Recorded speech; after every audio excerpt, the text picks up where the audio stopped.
A very good morning to you all. In today's class, we are going to look at some of the review questions in rotation. As you know, we have already discussed the theory of rotation in past few lectures. In this lecture, we will look at some of the review questions.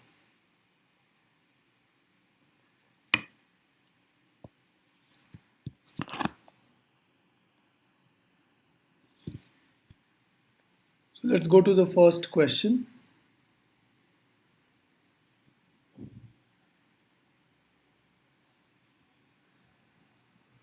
A diatomic molecule can be modeled as 2 point masses m1 and m2. So here you can see a 2 point mass. It's a model. It is called Dumbbell Model. A diatomic molecule, as the name suggests, it has two molecules. Examples are plenty. Nitrogen, 70% of our atmosphere or 80% is nitrogen. N2, so two nitrogen atoms separated by a distance. O2, H2, hydrogen fluoride, carbon monoxide, CO, there are many. So here one molecule is taken as 1 point mass, other molecule is taken as other point mass. So this is the model. This is, as we have discussed in the very beginning, the physics deals with model making of practical situations. So this model is typically referred as dumbbell model, and there are many variations to these models, like you can have a rigid dumbbell and you can have a non-rigid dumbbell models. As you go to SY and TY, you will study those variations as well.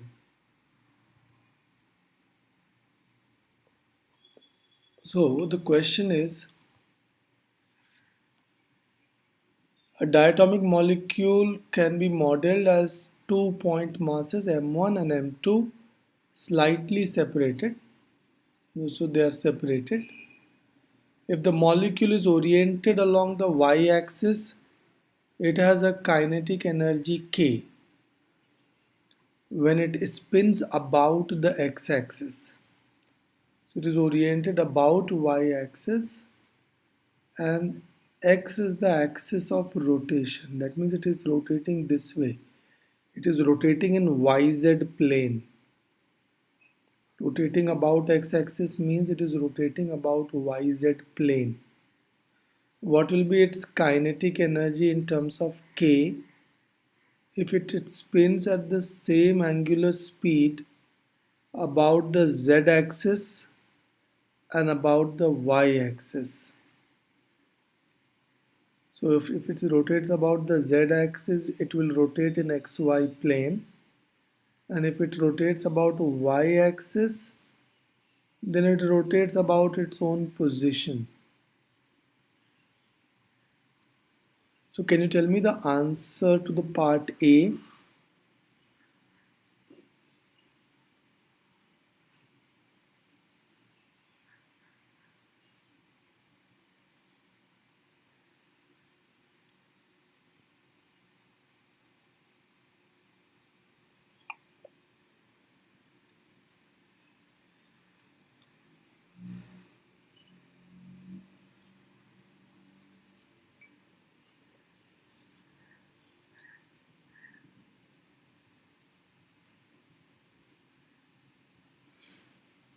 So you can see that situation is very much symmetric. Yes, Tanya. The situation is very much symmetric. X-axis and Z-axis are equivalent axes as far as the rotation is concerned. It has a kinetic energy K about x-axis, so it will have the same kinetic energy K about the z-axis. What about the kinetic energy about the y-axis?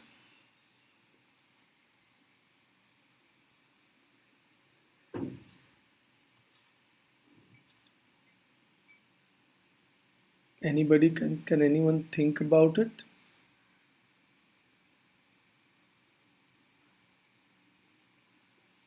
So answer to that question you can see is very interesting.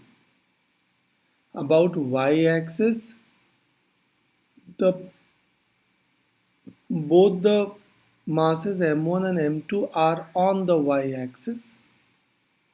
So their distance from the y-axis is negligible or zero. Since m1 and m2 are taken as point masses, then their distance from y-axis can be assumed to be zero, and therefore they will not have moment of inertia. So correct answer to this is their moment of inertia will be almost zero, and therefore they will have almost zero rotational kinetic energy. Yes, Tanya, because the mass is lies in the axis of rotation. So in your lower classes, you have studied something called as degrees of freedom. What is a degree of freedom?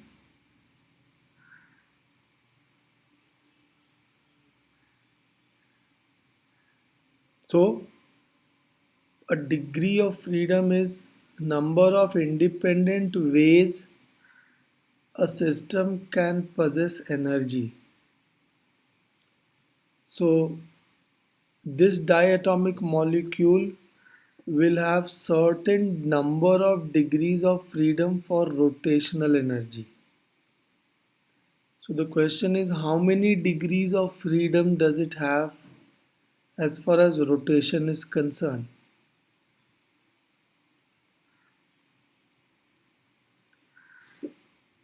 Can anyone answer that?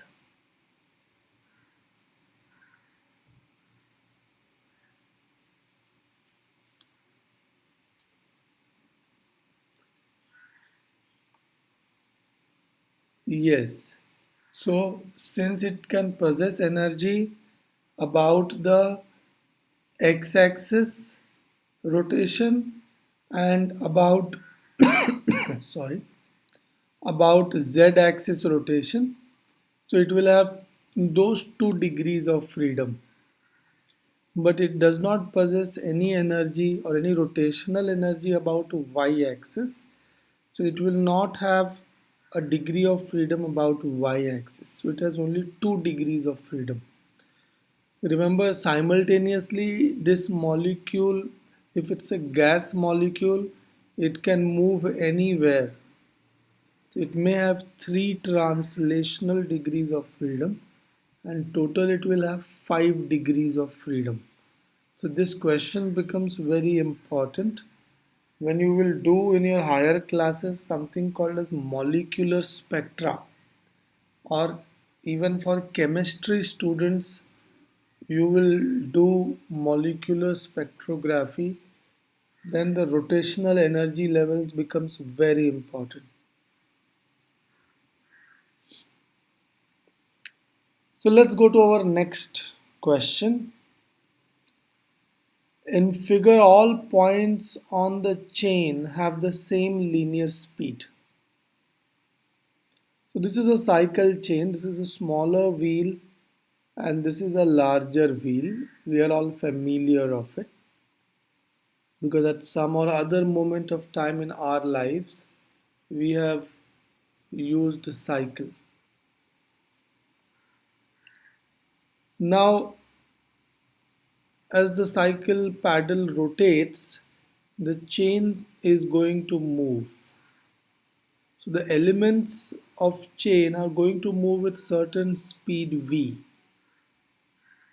So all the points on the chain will have the same speed. All the points on the chain have the same linear speed. First question is, why should they have the same linear speed? Why can't they have different? Can anyone answer that?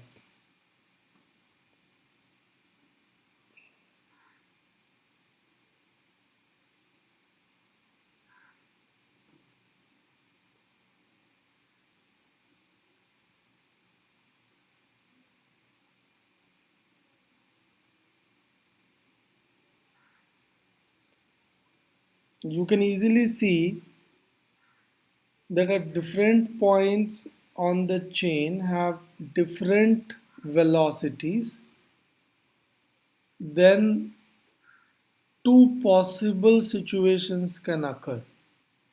Let us say that this point here is moving slower and point here is moving faster.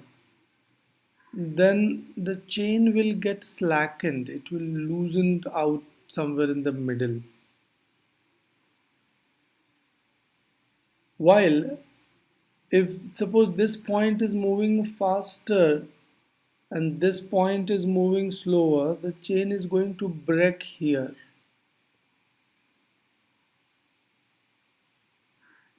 That's correct, Atharva. Yes, Gayatri. So that happens. You can see that if all the points on the chain don't have the same speed, then either the chain will lose its tension, slackened out, or chain will break down. So it has to. This is one of the mandatory condition. And this is not just for the cycle chain, but any two rotating bodies, machine parts which are connected by chains this way will have this property. That is why this is important. Well, Savio, the chain is not rigid in the real sense because its shape is flexible. But yes, still remember that it cannot break. I mean, if it breaks, then this kind of rotational situation is not possible. The system will break down. Is the magnitude of the linear acceleration also the same for all the points on the chain?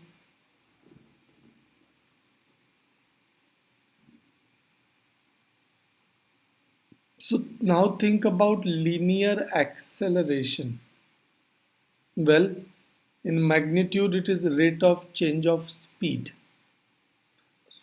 Sorry, rate of change of velocity. Assuming that the directions remain same, you can just find the rate of change of speed. So any 2 points here and here, suppose I take a point somewhere here, I take a point somewhere here and I take a point somewhere here. Will they have the same acceleration also? Savio says no, but Atharva says yes. So that's a very interesting situation. Think about it. Think about the practicality of the situation.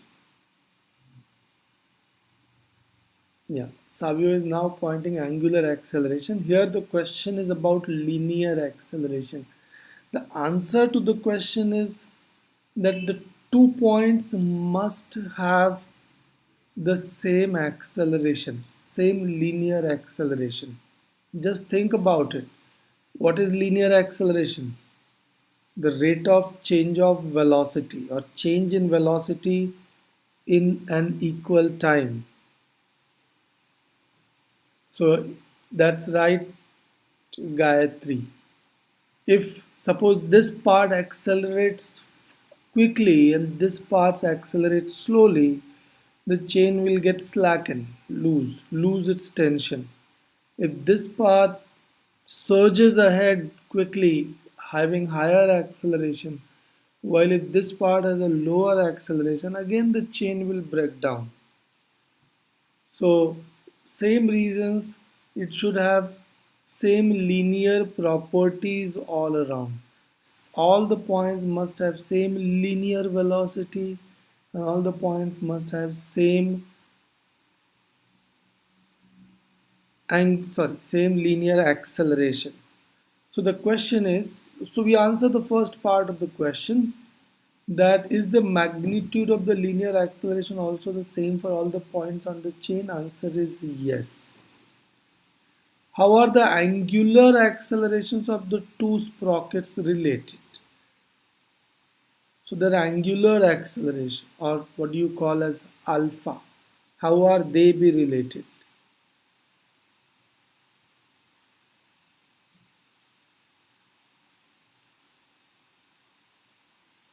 Yashpal, their acceleration will not be zero because their linear velocities are not zero. They are moving. Their problem assumes that they are moving. If they are at rest, then what you are saying is correct.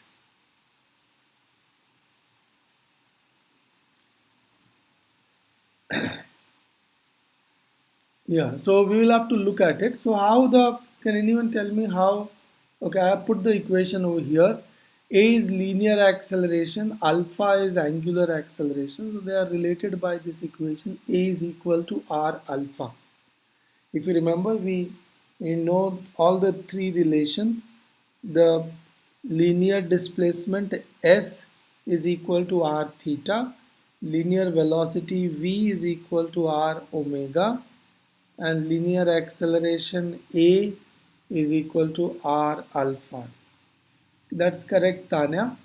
So you can see that A depends on two factors, R and alpha. Now R is different for different sprockets. This has a smaller R value and this has a larger R value. So if I call them R1 and R2, since their linear accelerations are same, this product has to be same for both of them. So let me call R1 and alpha 1, then this will be R2 and alpha 2. So R1 alpha 1 is equal to R2 alpha 2. That will give me the relation between the angular accelerations of the two sprockets. So alpha 1 upon alpha 2 is R2 by R1. So largest sprockets, as Savio said, the largest sprockets have smaller angular accelerations. So that's right. So in angle, this will be moving slower while this will be moving quicker. So in a given time, this will make less number of rotations. This will make large number of rotations. A hollow spherical shell of radius r that is rotating about an axis through its center has a rotational kinetic energy k. If you want to modify the sphere so that it has 3 times as much kinetic energy as at the same angular speed while keeping the same mass, what should be its radius in terms of r? So you have a sphere which is rolling, whose kinetic energy is k. You want 3 times more kinetic energy, but you want to keep the angular speed same. So what should be the new radius? So that's a very straightforward question. Can anyone think about the solution?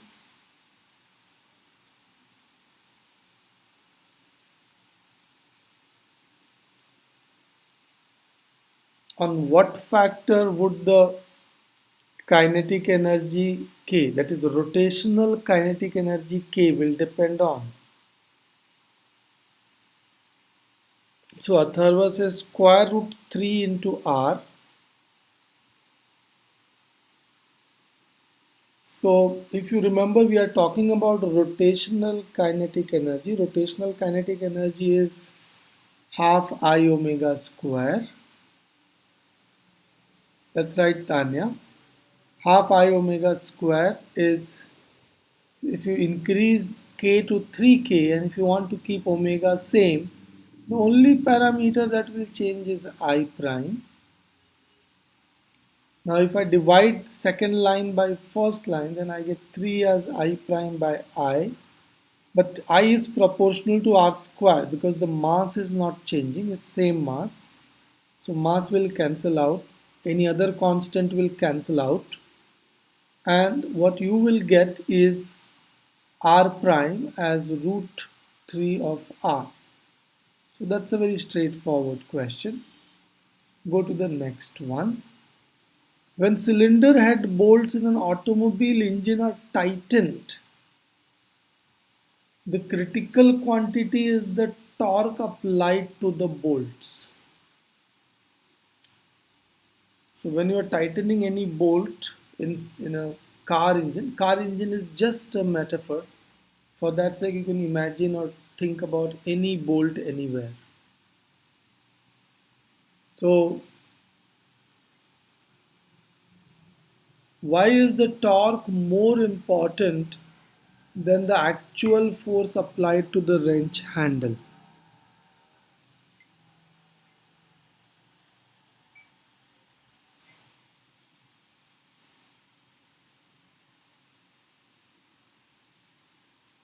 So can anyone quickly answer it? The more important quantity is torque and not the force. Of course, force is not that if force is not there, then you can tighten it. You cannot. But the more important quantity is torque. That's correct, Savio. You are when you are tightening the automobile cylinder head bolts, you need to put the torque, you need to rotate it. So, yes, Gayatri, for rotation, you need to apply torque instead of force. So, torque is very important. Now, torque produces rotation, but a smaller force can produce a large torque if lever arm is long. So, it all depends on how long is the handle of the wrench or where you are holding it. That will actually decide how much torque you are applying. So if you want to work less, you can apply a larger torque by keeping the lever arm long. Why does this question become so important in an automobile engine? So if you ever see an automobile engine which has been opened, even a small engine will have hundreds of nut bolt. So opening it and placing it back is a very challenging task in a sense that you have to unscrew and screw hundreds of nut and bolts, and therefore your efficiency depends on how much torque you are applying or how you are using the wrench. A four-wheel car is accelerating forward from rest. Show the direction of car's wheels turn and how this causes a friction force due to pavement that accelerates the car forward. So how does the think about it? If you have a pen and paper, you can try to draw a sketch or just imagine about it. You have to tell me that what is the direction of the force of friction on car's wheel as the car is tending to accelerate forward. So as the car moves, we all know that unless you put the engine on, the car does not accelerate, or unless you push it, but forget pushing here.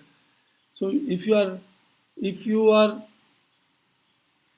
setting the engine on, the job of the engine is to burn the fuel, create the torque, and put the wheels in rotation. That is the job of the engine. Any force or any torque that the engine applies on the whole as the car will be cancelled out.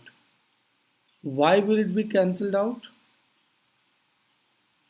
Because any force or torque that the engine applies is all internal to the system. And we have seen from Newton's laws that all the internal forces and torques cancel out. The only forces which are responsible for the acceleration of the car is or are external forces. And in this case, The only contact is with the earth's surface, and the friction is going to be the only force. So the question is, in what direction the friction will work? Yes, Savio, Tanya, your description is fairly correct. The car will move in forward direction. It is accelerating in forward direction, and that is a telltale signal that the friction must also work in the same direction. Remember, friction and force work in the same direction. Here is the diagram of the situation. As the wheel is set into rotation, angular acceleration, it tries to slide past on the earth's surface. Since the wheels at this point, the points on the periphery of the wheel tend to move in the backward direction, the friction works in the opposite, that is the forward direction. So the friction is going to work in the forward direction, and friction is going to accelerate the car forward. So this is a very important observation. We have discussed this in theory at different instances. In fact, if you look at other examples like walking and running, or even the horse and cart problem, if you don't remember, then just watch the video. It is in the same situation. You are trying to rub while walking, you are trying to rub your feet behind, and the earth applies a friction force in the forward direction. So friction acts in forward direction, and that pushes the car ahead. In rolling, people have lots of confusion about role of friction. So it works differently at different places, but in this case it works in the forward direction. So keep your concepts clear. While solving the problem in the next class, we will look into more details on these. When you turn an electric motor, it takes longer to come up to final speed if a grinding wheel is attached to the shaft. Why? Can anyone answer that? It's a very simple question. So, grinding wheel, suppose if it's an electric motor that runs a grinding mill, for example, our atta chakki. So, if you have ever seen an atta chakki, you know that atta chakki has two large stones. One stone is typically kept fixed, but other stone is connected to the shaft of the grinding wheel, shaft of the electric motor. So once the motor starts running, the the movable stone starts moving or starts grinding the grains which are fed in the middle of the two stones.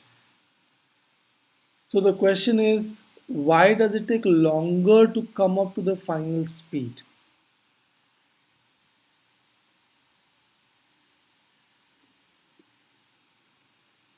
So to answer this question, if you apply a grinding wheel, simply the moment of inertia of the system increases.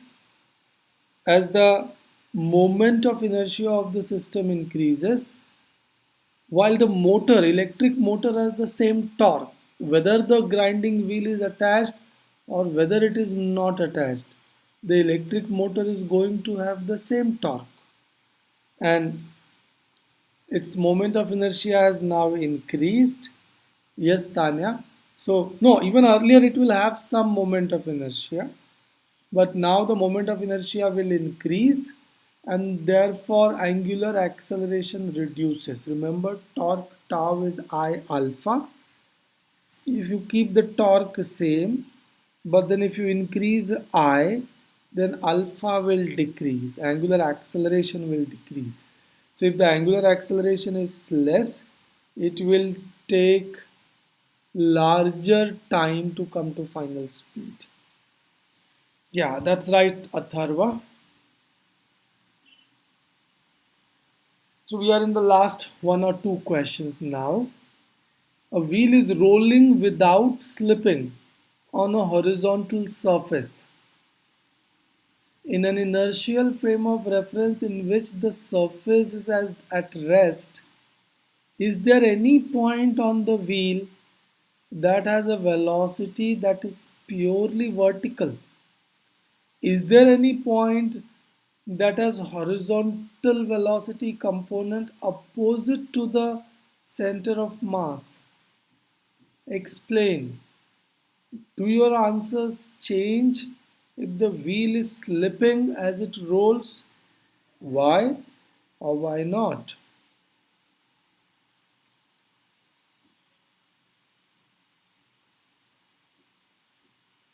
So let's focus on the first part of the problem. Is there any point on the wheel, just that wheel, that has a velocity that is purely vertical? So let's focus on this part first.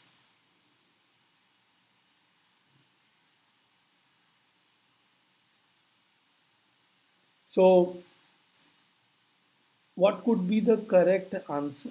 Remember, we have done the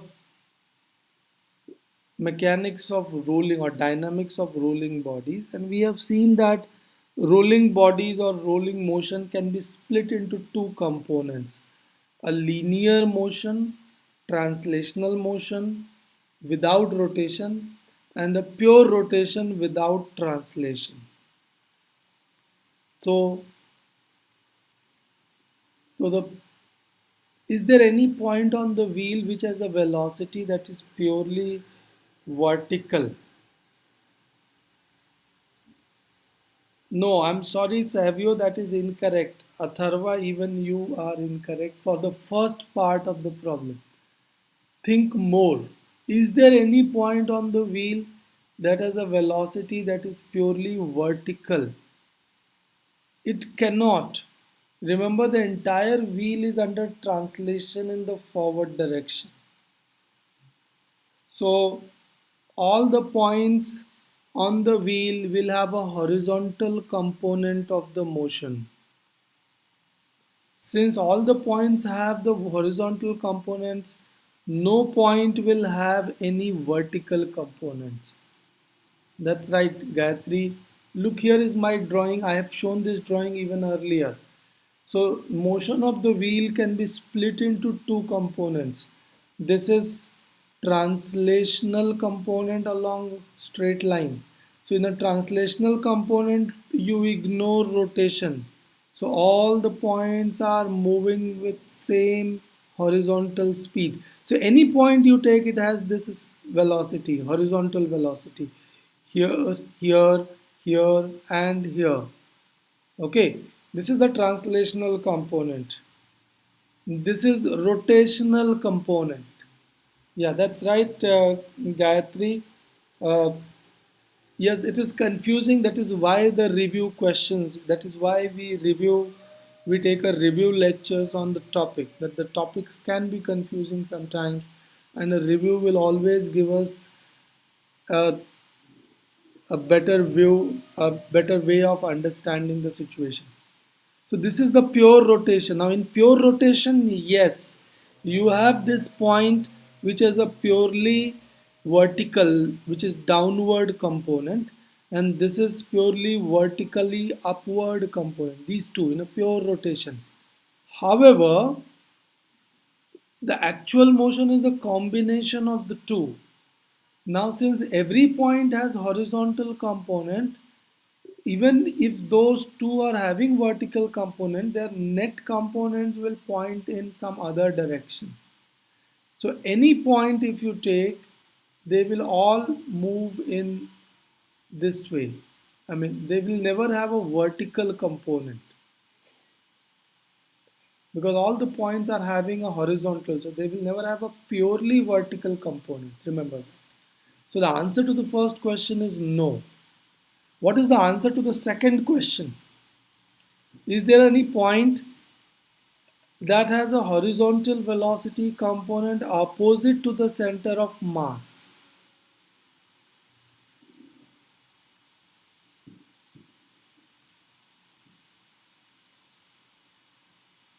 So if you observe the diagram carefully, you should be able to answer this question because it has been marked somewhere in the question in the diagram. The bottommost point, yes, Tanya, the lowest point over here, you can see that this point, its linear velocity component is forward direction, horizontally forward, and the center will not have a rotational component. So its only component of the center is in the forward direction. But the point which is the lowermost, it will have a velocity component which is in the backward direction. Together, these two will cancel out, this, and the final component is 0. So final component of the lowermost point, Tanya, is 0. Yes, Gayatri. But look at the final component. So it depends on how you interpret this question. If you interpret, is there any point that has a horizontal velocity component opposite to the velocity of center of mass? So if you, how you interpret, if you only look at rotational motion, then your answer is yes. At the bottom point, you have a component which is opposite to the center of mass. Since here the word component is used, maybe we can give that. But if you look at the final velocity, then it will not have a backward component. So the final velocity, no particle will have a purely backward component.